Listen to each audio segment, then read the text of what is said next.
Trace. Everybody, thanks for coming. Today, Bree has asked me to talk about how I'm Natalie Belko. I'm your presenter today. I am faculty with the College of Nursing, with the School of Nursing. So we could be a college of nursing.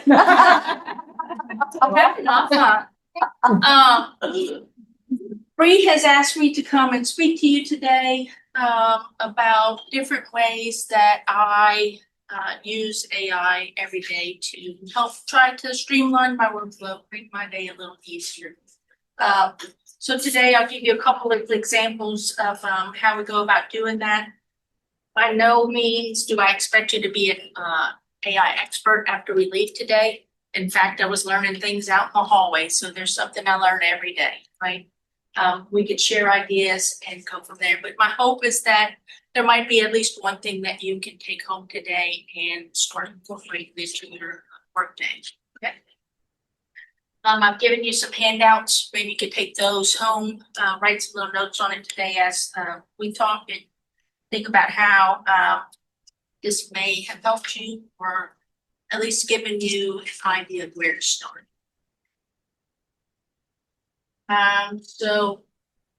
Dirty stuff. I have no disclosures. I work here at Reynolds. I'm not getting paid by any particular AI company, AI software. If that's the case, I may or may not still be here. But anyway, I've got nothing to disclose to you today. So again, while I might mention several different types of AI, the focus is not on the brand name itself, but yet how can we use it? How can we prompt it to better our workflow, to reduce, to regain some time for what we find most valuable, right? Supporting our students, supporting the college, those kinds of things, mentoring. So today's objectives, now that we talked about money I don't have, now today's objectives, let's look at what we hope to accomplish, okay? So again, my goal is that hopefully you can take something that you can start incorporating and get back some of that time throughout your work week. We're gonna look at 3 real life workflow examples that I use. We're going to briefly talk about some discussion prompts because, as we know, the more in-depth information you put in, the better the output that you get. Okay. So from here, let's just take a quick pulse check. How many of you have never used AI? How many of you are somewhat comfortable? How many of you use it on an everyday basis? Anyone never use it? Every day. Every day. Everybody never? Okay. So we have a little mix here. That's good. Go on with those. So one of the first ways I use AI is to, I'm sure all of you can relate with this. One of the biggest ways I use it is to help me in my everyday communication. I'm sure a lot of you can relate to this example on this screen. You might deal with someone who is upset. They might be very frustrated, a little disgruntled. So I use AI to try to help me make sure that I put those biases aside. I'm still supportive. I'm still professional.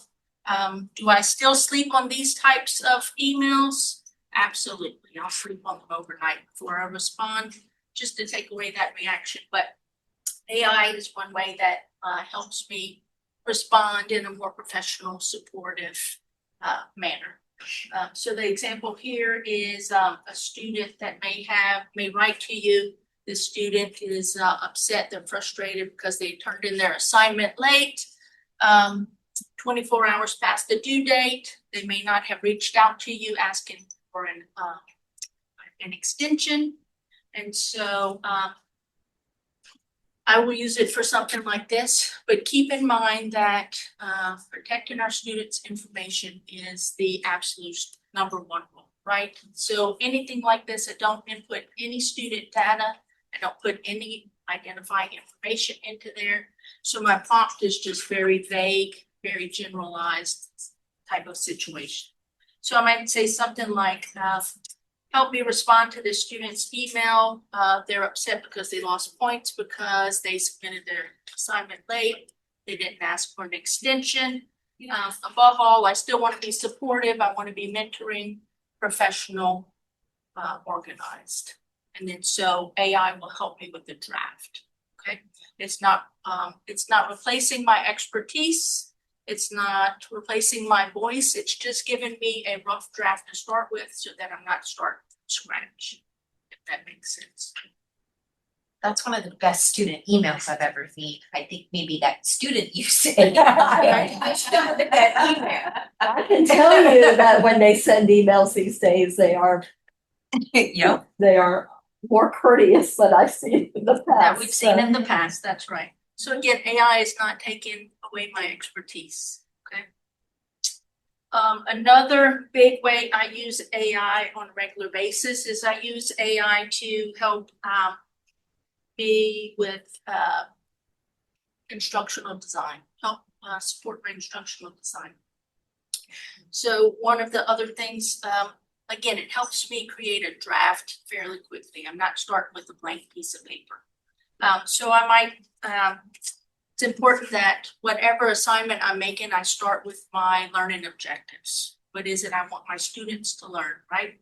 I input who's my intended target? What concepts are we studying?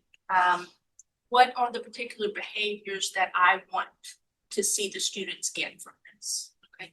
And again, the more that we input in the prompt, the better our output will be. So again, I use AI to help me make things like guided worksheets, help with Socratic type questioning, unfolding case studies. One of the examples is one I have here. So I call this a knowledge retrieval worksheet. So this is one of the examples that I will create, and I'll present it to students in class the very first day before we study a new topic. So the understanding is that they will have read my assigned readings that I've cherry picked for them. They come in and I'm helping them retrieve that foundational knowledge that they should have had before they came to my class, right? We all know that repeated retrieval helps to build long-term knowledge. And so this is just another support that helps us in doing that. So this is a retrieval practice worksheet that I will use. This one's on asset-based balance, but I think that you could generalize it to almost anything that you teach, right? One of the prompts that I might use is that I tell it, help me create a blank worksheet for students who, in this case, are studying asset-based balances. I give it some prompts. Maybe I tell it I want some normal ABG values, asset-based values, right? I tell it I want some information about buffering systems. So I am trying to purposefully leave some blanks to help the students kind of clear the cobwebs and kind of bring that information forward whenever they come to class. Again, I provide the objectives and the other content, and it just helps me with the first draft. Okay, it saves hours by not starting from scratch. Another example of how I use AI is taking students beyond that recall and helping them apply that knowledge and bringing it forward so they're actually applying what they've learned. So in this case, unfolding case studies I use quite often. Again, the time saving comes from not starting from scratch. It's given me a draft. I review that draft. I revise it. I might have to revise it numerous times. Put in a different prompt until I get it the exact way I want it, right? So again, AI is not in any way taking my expertise, Dr. Lawson. It's just, it's helping me be more efficient. So again, so that I can use my time to focus on those things that really matter. I have no judgment Right. here. So we're taking our students beyond that recall into applying what they've learned, okay? So a prompt like this, I might say, create an unfolding case study for nursing students who are studying complications of diabetes, right? And so I give a little information about maybe my patient, maybe his background medical history, some vital signs, maybe the encounter time, how often they come in. And then I put in some prompts about what I want the students to focus on. And then I will embed some Socratic questions along the way. Not knowing what other disciplines you all are in, we use something in nursing called the clinical judgment measurement model, right? They have to recognize cues, they have to analyze cues, they have to hypothesize, so on and so on. And so I'll embed those questions in there as the case study unfolds. So it's just, again, reinforcing some of that knowledge. The third workflow that I want to talk to you today about is repurposing what we've already created, right? We worked hard to create PowerPoints. We've worked hard to create those worksheets, all those other things. This one applies across the board, policy and procedure manuals, you name it. While I don't endorse any particular product, there is a Google product called NotebookLM. We all have it with the VCCS system. If you go to your Google, there's a little 9-dot hamburger thing. Click on it all the way down at the bottom, what we call Google LM Notebook or something like that. So you can upload your PowerPoints, your reading assignments, all of those things into that. That is a protected shell. It doesn't go out to the universe, it stays there. So once you upload that, you can use it to say, a student has a question about the student handbook. Please help me generate a response. And it will take information directly from only what you have uploaded and give you a response. In this case, one of my favorite things to do is before class, I upload my PowerPoints, the other materials, and it helps me make an audio overview of the content. Okay, so I'll show you that. So I take those things and I'll upload it, and I will give it particular prompts, something similar to what Sarge has here. Create a podcast style audio overview. I tell it who my audience is. In this case, it's associate nursing students who are studying intracranial regulation and traumatic brain injury, right? Some tough topics. Use these uploaded materials to help try to explain it in a more simple manner. I usually say, help make it a little funny, help to retain it, right? Help break down the information. And so it will create a podcast that's two experts speaking to each other in a conversation of everything that I have uploaded. I can tell it what I want it to focus on, if I want it to focus more on this sort of entry or this prompt, and it'll do so. One of my favorite things is to remind students that they should read my assignment before they come to class. And so it will give them a nice little general reminder about that as well. So that's one of my absolute favorites, helping make those podcasts.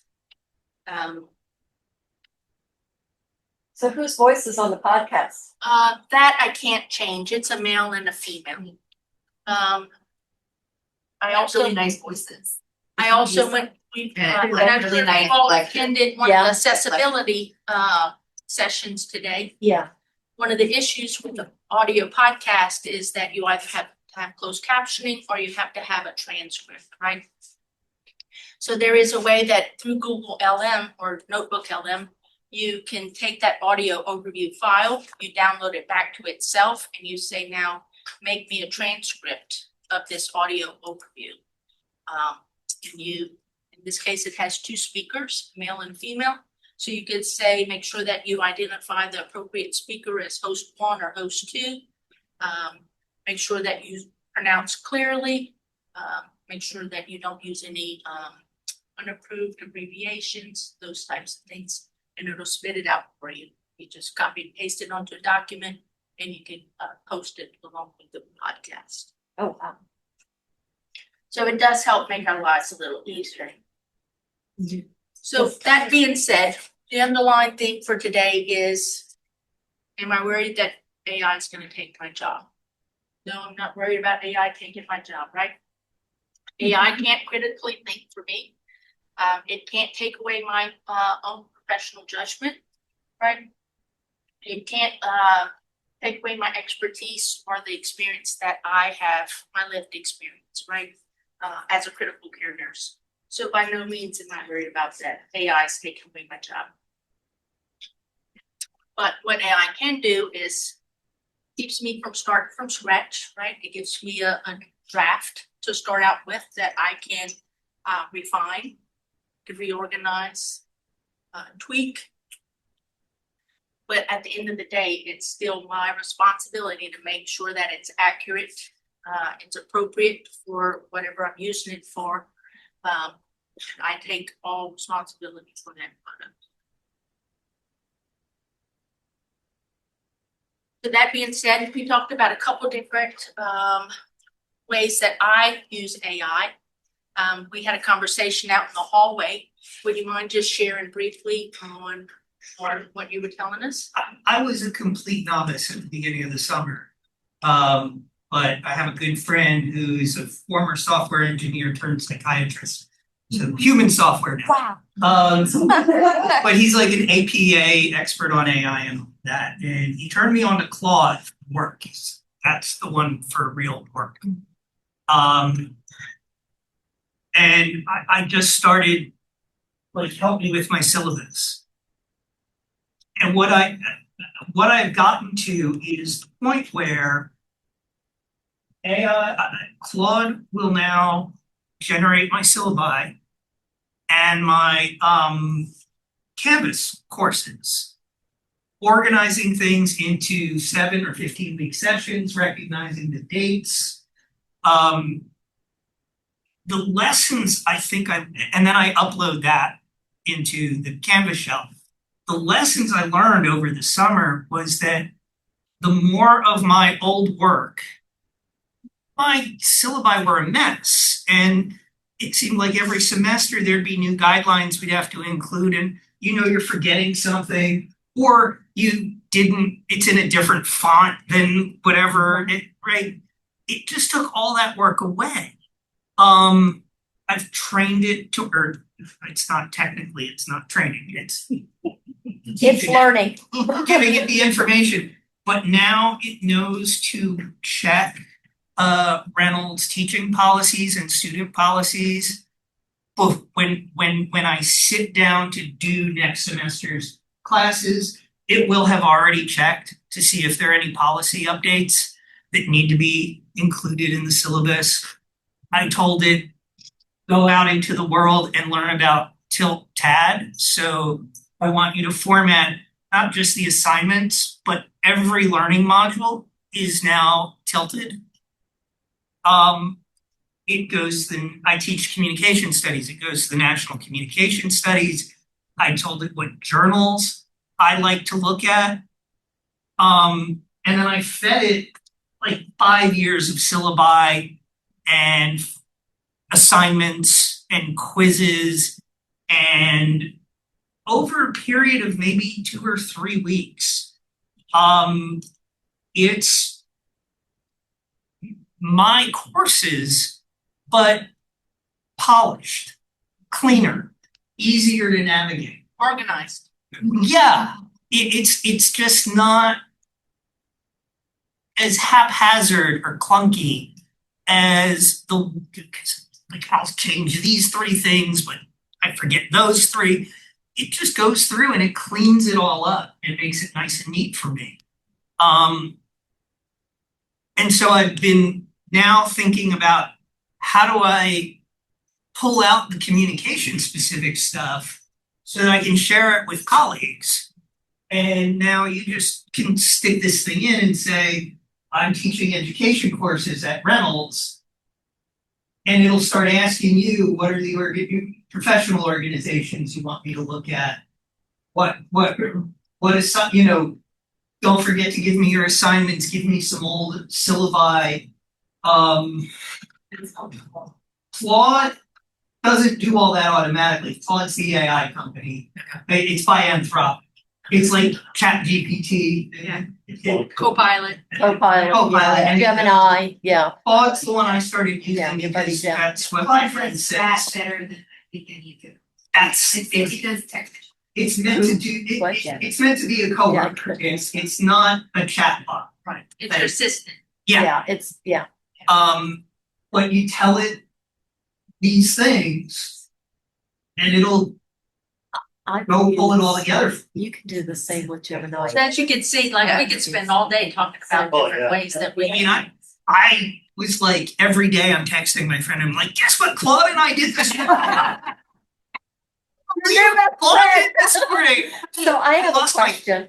Yes, Thinking about that, you know, we've also got to think about our students and how they may be using it. What does this make you think about your policies for your students in your classes? so I've done this as well. Here's what I've done with it. When I make my class available, thanks to Claude, they're already up.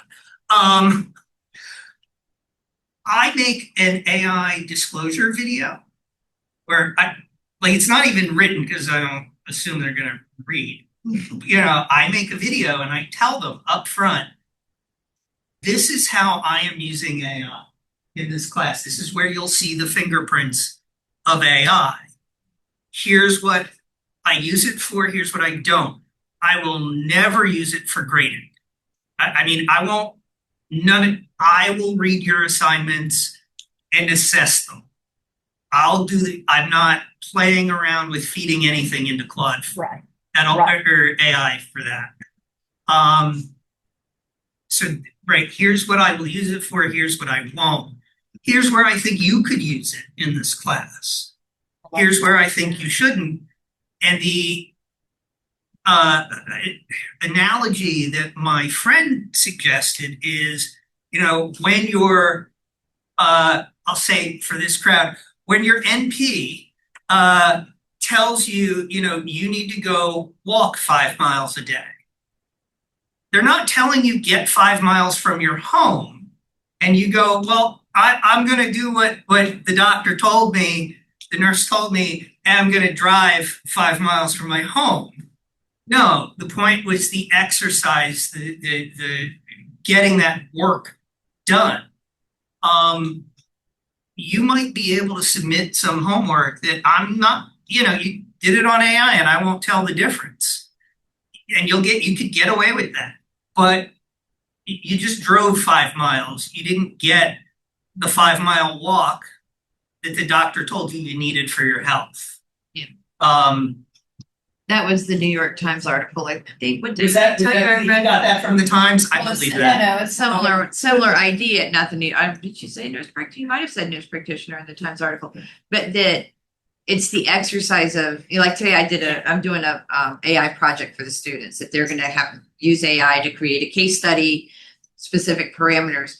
But when I was whittling it down, I was like, I kept doing a draft. Like, what do I want cleaner? So I was still in my head thinking like old school writing. Yeah. And that's what the whole, it was more about in creative writing classes or in writing classes, not nursing classes, you know, that what is your writing, you're thinking, oh wait, scratch, you know, and you take out a whole paragraph or whatever it's that's the piece we need to make sure they're still doing. I teach public speaking, so it's Yeah. a similar process. Exactly, And, yeah. and I'm lucky in that it's one of the few humanities courses where I can say, like, this is actually a skill you can use, right? Right. Like, why do I have to take this class? I can answer that question for you.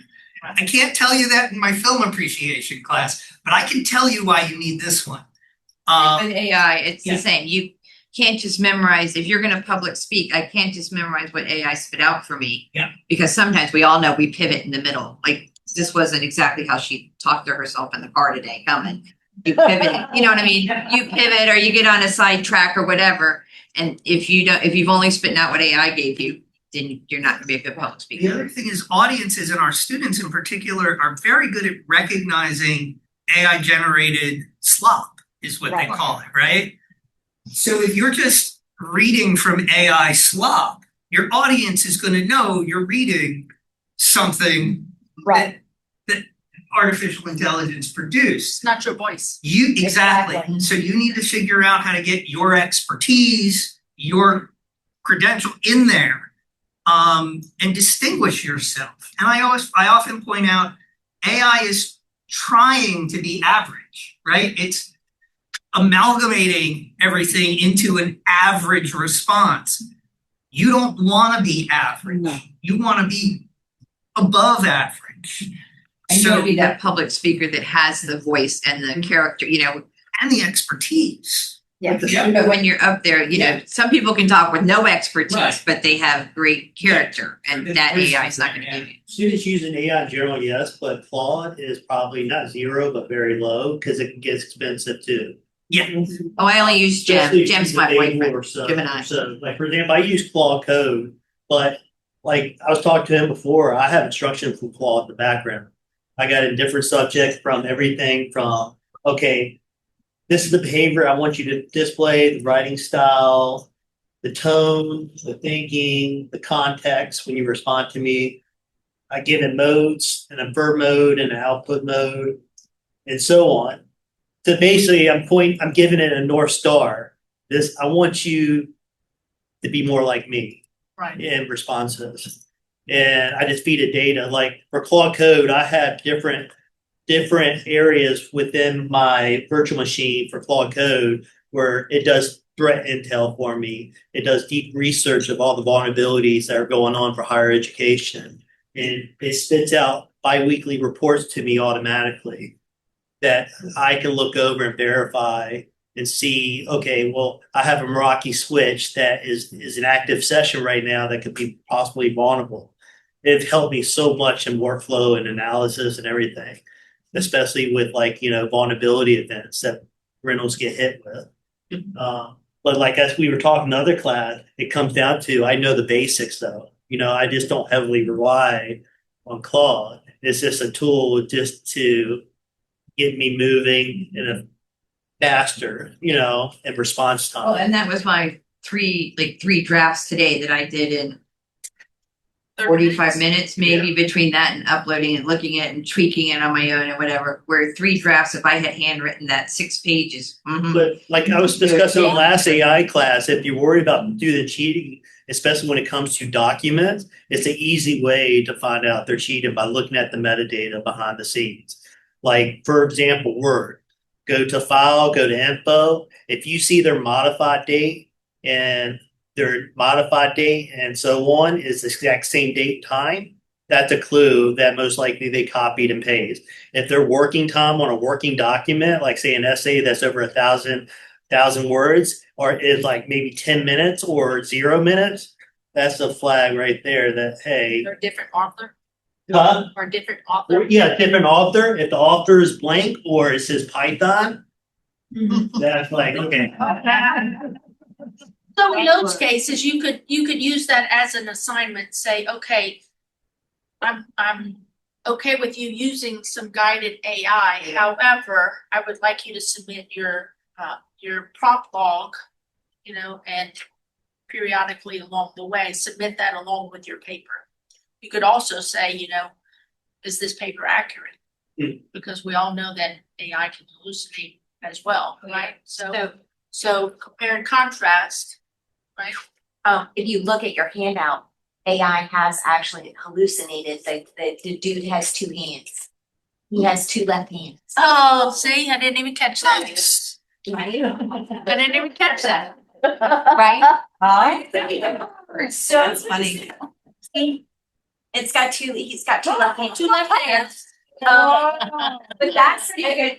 Picture of us as instructors. Change that in the future, by the way. I like the part that says focus on what matters most. It spots the hallucination. I don't like the Good eye. focus on what matters most. Well, that's what I do. Well, no, that's what I do with my students. I pull things up from AI on purpose, especially like with my genetic students. They are Dramatic feedback. Right? Right? They're looking for these, really specific learning objectives, specific things. Yeah. And I use it in the alternative way. I pull it up and we say like, point out where this is wrong, point out where this is not a good, And that's what our Summary. employers want. That's what the. this is Right, not a good exactly. summary, this is not a good, yeah. In terms of, how does that relate to what you need to know and what level you need to know that information? Cause I was